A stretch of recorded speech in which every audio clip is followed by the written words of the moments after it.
You're listening to the Blind Tiger Record Club podcast, where we champion music of all genres, and we believe vinyl is king.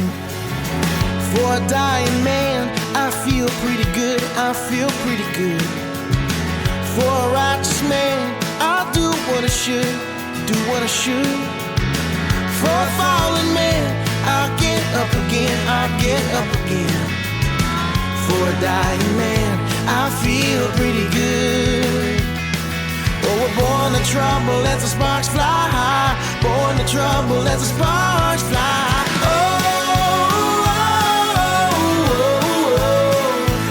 It's alright. In the light, I see you glowing.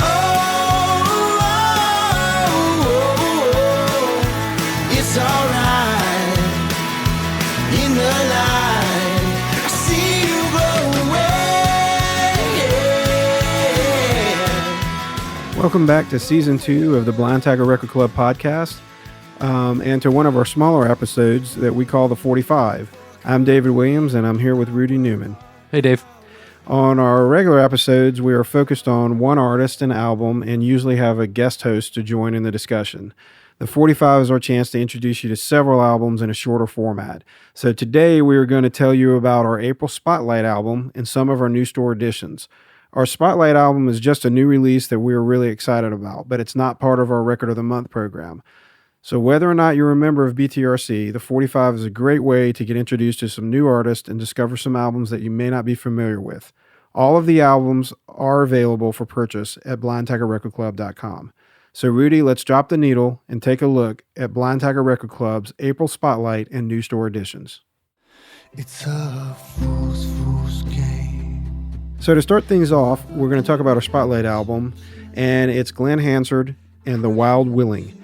I'm a big fan of Glen Hansard. He obviously broke huge in 2007 when the movie Once became a huge hit. Oh, yeah.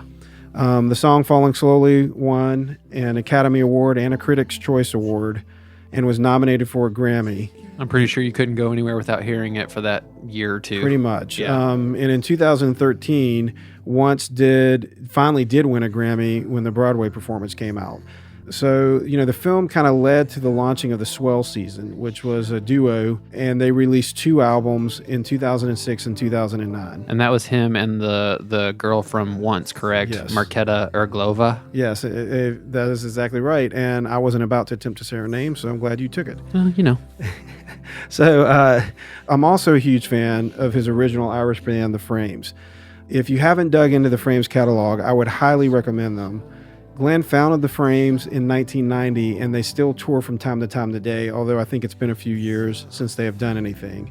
The Frames have released 7 albums, and their last album was Longitude, which released in 2015. His solo work consists of 3 albums. The Wild Willing is the 4th. His first album was Rhythm and Repose. It was released in 2012. His second solo album, Didn't He Ramble, was released in 2015 and was nominated for a Grammy. His third album, Between Two Shores, released in 2018, and it was Blind Tiger Record Club's 2018 February Record of the Month in the singer-songwriter style. And that brings us up to the Wild Willing. So let's go ahead and play a song off of this. This is very, very different from his first 3 outings as a solo performer. I actually am really excited to get the rest of this record, but I'm going to go ahead and play Fool's Game off this record, and then we'll come back and talk about it.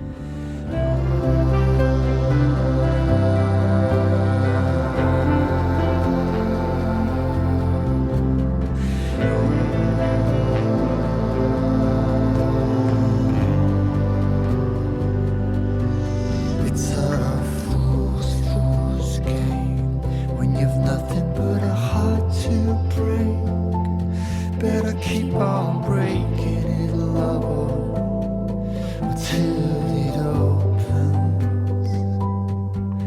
It's a speeding train, beating through the pouring rain, with no way to slow or stop it, and the tracks are broken. This album was released on April 12th, And according to early reviews of the album, Hansard is attempting to really marry his work with the Frames to a solo career. I want to kind of, on that note, before we leave this song, I wanted to just play the bridge of this song because I kind of think it drives home that point of what Hansard is trying to do. If you're familiar with the Frames, you'll kind of see the connection point here.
So as you can see from, that whole bridge and fade out, it's pretty wide sonic arc that you hear on this one song. I mean, you hear this is solo work, then you hear these bigger sounds, not exactly like his work with the Frames, but just definitely more of a full band sound.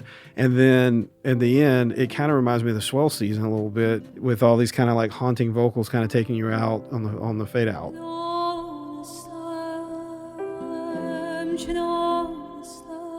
They've only released 2 tracks of this album as of the recording of this podcast. So I'm really excited to hear this whole record. Obviously, the 2 that I've heard, I am excited about it, but there's still a brunt of this to still be released. And so, it was produced by David Odlum, and he's a member of the Frames, and he's produced other singer-songwriters like Josh Ritter and Luca Bloom. I think what he's really bringing to this with Glenn is like just that familiarity of the fact that they've been making music together since the 90s. Yeah, there were 24 musicians collaborating on this album. It was, people from the Frames, Joe Doyle, I think is the name, and then Marketa Erglova, again, from the Swell Season and Once, and then some classically trained Iranian brothers, the Krosh Ravesh brothers, that were actually the singers on that track we listened to earlier. Yeah, with the haunting kind of fade out of it. Yeah. This album was written completely during the recording sessions. Like, they didn't come in with anything prepared. They wrote it all in the recording sessions, and they freely admit that they really experimented on this record. Yeah, it says they took like melodic lines and threads and just kept caring for them and building them until, they became actual songs, taking small pieces and turning them into a larger project. So Rolling Stone, interviewed Hansard in January, and he said, when he was talking about what you were talking about with how they recorded this, he said sometimes when you take a small musical fragment and you care for it, follow it, and build it up slowly, it can become a thing of wonder. And I'm just really excited to hear the rest of this record. It's called The Wild Willing, and it's our Spotlight album for April. All right, so let's switch to one of our new store editions. I know you're excited about this, Rudy. This is the one. We're going to talk about Billie Ellish and When We Fall Asleep, Where Do We Go? It's a good question. So this is the debut album by Ellish.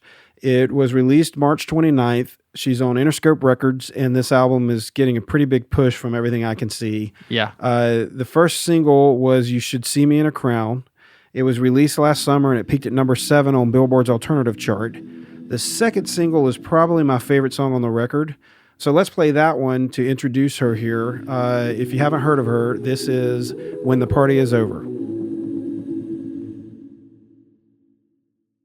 Don't you know I'm no good for you? I've learned to lose, you can't afford to. Tore my shirt to stop you bleeding, but nothing ever stops you leaving. Quiet when I'm coming home and I'm on my own. I could lie, say I like it like that, like it like that. I could lie, say I like it like that, like it like that. That's a really beautiful song. I mean, there's probably other words for it, but to me, it's my favorite one on the record. It's really, really well crafted. It's a more traditional sounding song compared to the rest of like the pop elements on this album and like the danceable beats or whatever. Yeah, and that song peaked at number 33 on Billboard's Top 40. Her third single was Bury a Friend, and it peaked at number 12 on Alternative. If it's not the best song on the album, it's one of the best songs. She does some You're really talking about cool... Bury a Friend? Bury a Friend, yeah. She does some really cool things on this song. I was watching an interview where she talked about, like writing lyrics from a standpoint of like trying to create cool sounds in the delivery. So she wanted to write with just a wuh sound, and so that's where in like the pre-chorus or the chorus or whatever, she says, "What do you want from me? Why aren't you scared of me?" What is it? Just anything with that woof. Yeah, she does that over and over. When we all fall asleep, where do we go? Mm-hmm. And it just creates like, it's just a cool little... That's definitely something you can say about this whole record. She uses her voice. It's as important as every instrument. And I don't mean like just because she's delivering the vocals. Like, I mean like she's But the voice is an using it instrument. to create sometimes like some of the syncopation and the melody and all of that. So 1,000,000% agree with that. Yes. Yeah. I'm still on the fence about this album as a whole, but I will say this: it is going to be a worldwide smash hit. Yeah, it's pretty much already there. And she sampled The Office. She sampled Michael Scott's song from when he's the secret agent, Michael Scarn. The Scarn or whatever. She sampled that for one of the songs, and it's awesome. My Strange Addiction. That's the song. I'm sure it's going to be on a ton of best of lists at the end of the year. All of her singles, they have right now between 160 and 325 million streams. So, I think she's on track. Like I really kind of have her in my head kind of as like an early Lady Gaga, like when everybody was first like kind of going, oh my gosh, have you heard this new artist? Like that's kind of how I feel like Billie Ellish is, and she's really young. So, I mean, I think she's got... Which draws the comparison to. I see her more of like a Lorde in that like indie pop vein where the lyrical content isn't quite normal like for the radio, but yet it's still working and it's still heavily on the radio, Also worth mentioning that she wrote all this record with her 21-year-old brother, Phineas. Well... That's her co-writer. And I think that's something to keep in mind here is that she's not some like produced, manufactured like label thing. No, like she's a real young, artist, talented singer. That's all there is to that. And I'll give her that. I would absolutely give her that. This isn't part of the machine. Well, and the reason I picked that song When the Party's Over is I really do think, like you said, there are parts of this album that almost are like, have like dance beats and like... Well, like Bury a Friend is the shuffle with like the, that's a dance beat, no matter how you look at it. And When the Party's Over is more of like just a song, but that's probably why I like strings, it. With swells and This album is available now in the store, and so if you like what you hear and you're interested in getting Billie Eilish, go to blindtigerredclub.com and you can grab this one. And it's on pale yellow vinyl. That's so, right. Yeah, a little surprise in there. All right, let's shift to another new edition. Let's talk about John Paul White's The Hurting Kind. This is one I'm really excited about. White is best known as one half of the Grammy Award-winning Civil Wars. He did release one solo record called The Long Goodbye in 2008 before the Civil Wars. In 2016, he released his second solo album, Beulah. So The Hurting Kind is his third solo album. Let's go ahead and play The Long Way Home. Here I go once again down the road that just never seems to end. If I don't, or if I do, I'll be damned my whole life through. I ain't leaving, I'm just taking the long way home to you. Well, I ain't leaving, I'm just taking the long way home to you. Long way home to you. So that was Long Way Home. John Paul White is arguably one of the most important voices in today's Americana musical landscape. Yeah. Important songwriter for sure. Yeah, in 2013, he partnered with Ben Tanner of the Alabama Shakes to start Single Lock Records.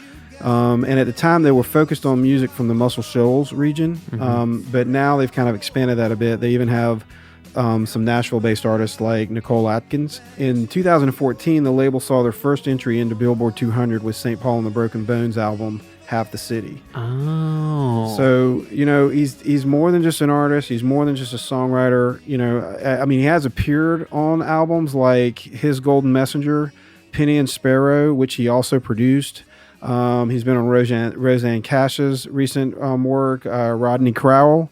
He has written with and for several artists, including several cuts on the TV show Nashville. Yeah, that list has got to be way too long to go through of how many people he's co-written with and produced. I really feel like this is kind of like a must-hear album for 2019 if you're into Americana and singer-songwriter stuff. I mean, this is going to be up there with like everybody's favorites, like your Jason Isbell. Yeah, you can't skip a John Paul White album. You don't need to, and they don't come that often. So that's John Paul White, and the album is The Hurting Kind, and that's available at the web store now. So let's shift gears again and take a look at a completely different style of music. This is the Band of Skulls and Love Is All You Love. So this album will be the band's fifth studio album. Band of Skulls is from England, and they released this album on April 12th. The first single was Cool Your Battles. And if you're familiar with the band's previous albums, this album is a lot different. In 2009, the band had kind of a bluesy indie rock sound. They had a moderate hit with the song I Know What I Am. Oh, that was a great single. And I think that was on some like Rock Band video games and things like that. Yep. I don't know how big it was at radio, but it definitely had some sync placements. It was a big single. Yeah. They've also had singles that have charted at alternative and mainstream rock formats. Songs like Sweet Sour peaked at number 28 on alternative in 2012, and Asleep at the Wheel peaked at number 33 on rock in 2014. So the new album is different from the band's previous efforts. So let's go ahead and play a single off of that. Let's play the one I mentioned earlier, Cool Your Battles, and then we'll come back and talk more about the record. Come on, baby, it'll be alright. Come on, darling, let's go out tonight. I'll tell you if I could be so bold of all the ways I love you, but you gotta cool your battles, stop the hating. All that matters will be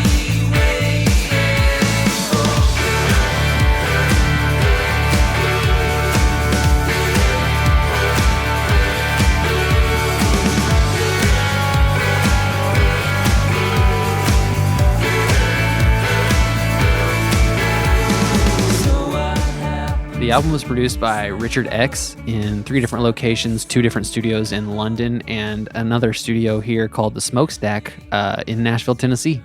Yeah, and if you're not familiar with Richard X, he's worked with a lot of bands, but they've been bands like Erasure, Pet Shop Boys, did an album with Goldfrapp, just to name a few. So like 80s dance or yeah, synth heavy. And the reason I think that is really crucial in understanding this album is that, we mentioned earlier, this does not sound like their previous records. Yeah, and this band has the ability to kind of go all over the place. They do. I mean, it's really a duo, and they a lot of harmonies and things like that. But I would say before there was a little bit more edge. Yeah. They always kind of were like edgy pop, but now it's more like cleaner pop. Yeah, but it's still good. I don't say that as like, hey, you don't like it, but I'm just prefacing the fact that you've heard them before. This is a very different album. There's definitely more pop. There's more synth. But there's also a lot of really cool harmonies. It's more like cinematic than anything that they've done before. In like I Know What I Am, their first single, that's like a grungy blues, like rock track. Now you're hearing every single element that they have, that they can throw, in there. Synth. Yeah, and I'm definitely hearing some of like what Richard X does. I'm hearing some of that kind of like synth not 80s or early 90s, but, very similar to some of those other bands that we just referenced, like Erasure or whatever. I mean, all those elements are kind of poured in here and mixed in with them. And so anyway, it's a good record. You should check it out. It's available at their web store now. All right, well, the next album I want to talk about is the phenomenal Patty Griffin. I've been a pretty big fan of Patty since her debut album, Living with Ghosts, in 1996.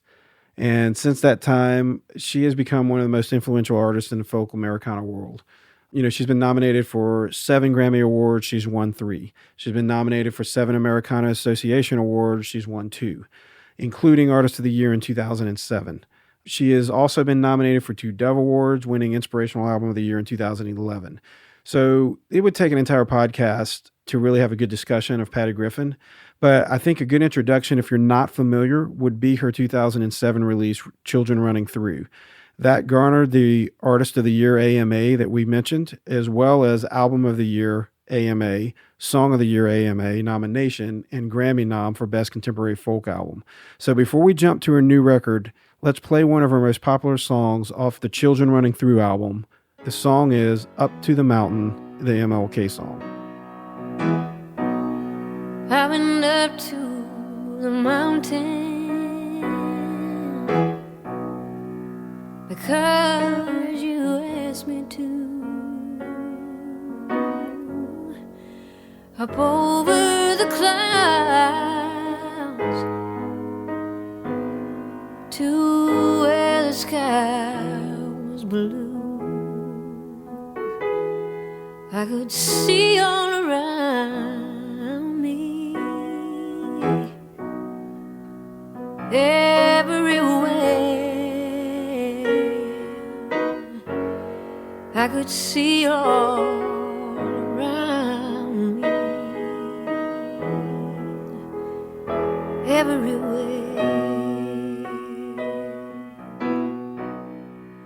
So this new self-titled album is her 10th studio album. It's her first in 4 years, and she spent most of her career on A&M Records and then ATO Records. She did make one record with New West Records, but in 2015, she released an album called Servant of Love on her own label called PGM Recordings. So Servant of Love was nominated for a Grammy for Best Folk Album and received a lot of critical praise. And she self-released it. Yes, pretty much. That. So this new self-titled album, which released March 8th, she produced this herself, recorded it at her home studio in Austin, Texas, and once again, it's on her label, PGM Records. So let's listen to a song off of that. Let's listen to Where I Come From. Where I come from, it's a land of many islands. 2 rivers run to the east and to the west.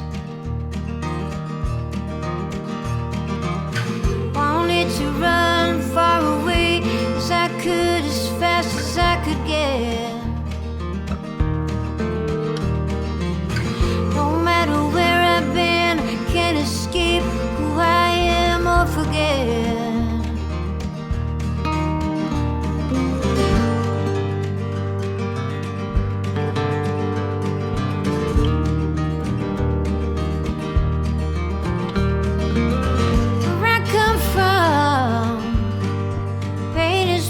All the time. Winter's long, gets into your boots. The river runs high and wild in the springtime. Stories come through our fading little town when the sun shines.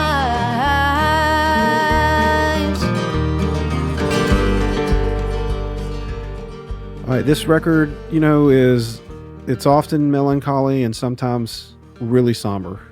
Griffin, like most old folk. Yes, and traditional folk. She's in a category that few songwriters ever obtain. But like Emmylou Harris and John Prine, or even Robert Plant, who actually appears on this album, you should always take her releases seriously. Yeah, this is like, music history in a way. I mean, especially with the folk and Americana, genre. Yeah, well, This like is you one said, of the forefront voices. it's very traditional, and it is a slower album than even the last record, but I think it will still fare well this year. But it definitely is a slower, more pensive album. I think anything that Griffin puts out is going to be something that most in the Americana world are going to take a look at and really Consider take seriously. Yeah. All right. Well, the last album we're going to talk about is Strand of Oaks and the album Eraserland. So, Strand of Oaks is the stage entity for singer-songwriter Timothy Showalter. Mm-hmm. On March 22nd, he released his seventh album, which is Eraserland, and the lead single off this album is called Ruby, which Showalter claims is the happiest song he's ever written. On March 22nd, Strand of Oaks appeared on The Late Show with Steve Colbert to promote the new album and performed Ruby with special guests in his band that included Jason Isbell, Amanda Shires, and My Morning Jacket members Bo Coster and Tom Blankenship. So let's play that album cut. Here is Ruby. Cold mellow day when the light strips the haze, a little distraction from your worries. And Ruby was your eyes. Ruby, what a nice surprise. If you wanna dream, then dream with me. Put down your mind, light up and shine. Reach out to me and feel it. Gonna make you move and act like a fool. Quit holding back and waiting for the ending. So Showalter recorded this album with every member of My Morning Jacket except Jim James. It also featured Jason Isbell on guitar on parts. That's why they were with him at the Colbert Show. My Morning Jacket and Strand of Oaks toured together in 2015, and that's kind of what started this, all the creative discussions. That's an amazing guest list, too. Yeah, and if that wasn't enough to just get your attention, right there, I don't know what would. But this record kind of sonically fits in a space that, another band from Philadelphia, War on Drugs, which we've talked about on our podcast before. This album's in a similar space to that last album to me. I mean, it's not the same. It's definitely, this is like My Morning Jacket's version of that sonic space. Yep, I totally get that. And why wouldn't we? They're playing on the album. I'm personally a fan of Strand of Oaks' last few albums, but I really like this one. And I think it's because of the collaborators. It's spacey and fun, and the rock sounds remind me a lot of like 80s alternative bands, but like specific ones like The Call or The Alarm, kind of like Southern alternative rock from like late 80s, early 90s. And that's just kind of mixed in with this whole My Morning Jacket thing that's going on. Just a bit, but I can hear it in there. Yeah, I read that Hard Love, his follow-up to Heal, didn't quite do as well. Like with his fan base, and so he kind of got depressed about that, and so this album is a culmination of the feelings that have been building up over the last couple years. I feel like depression can lead to like some of the best songs, which again kind of connects to the War on Drugs album. So, yeah. There's really great pop melodies that kind of keep the album driving. The album's producer was a guy named Kevin Ratterman. And he's mainly known as an engineer, mix engineer and studio engineer. He actually has done 2 recent Blind Tiger Record Club records of the month, Ray LaMontagne, Part of the Light, and Thrice's Palms. So he also produced Jim James' Uniform Distortion, which we have in the store. Yes, but not Uniform Clarity? I don't think so. I think just acoustic? Distortion. Yeah. And so all of those were 2018 releases. He's a really respected synth and key player, so you can see, he's been on a lot of albums as a performer as well. But I think you can hear all those elements, like when you listen to this record, like that's even, I think, some of the stuff that's even kind of pinging me a little bit for that late 80s, early 90s, like Southern alternative sound. Yeah. But that's who's kind of behind this record with him. So anyway, I think it's a pretty strong record for Showalter, and just hope that it can kind of connect a little bit better than maybe even his last one did. A nice return in 2019. Yeah.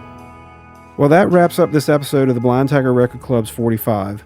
We hope you've enjoyed taking a look at the April Spotlight album and some of our new store editions. Remember, all of these albums are available in our store, and if you want to find out more, head to blindtigerrecordclub.com, and you can read more about all the records we talked about on the show.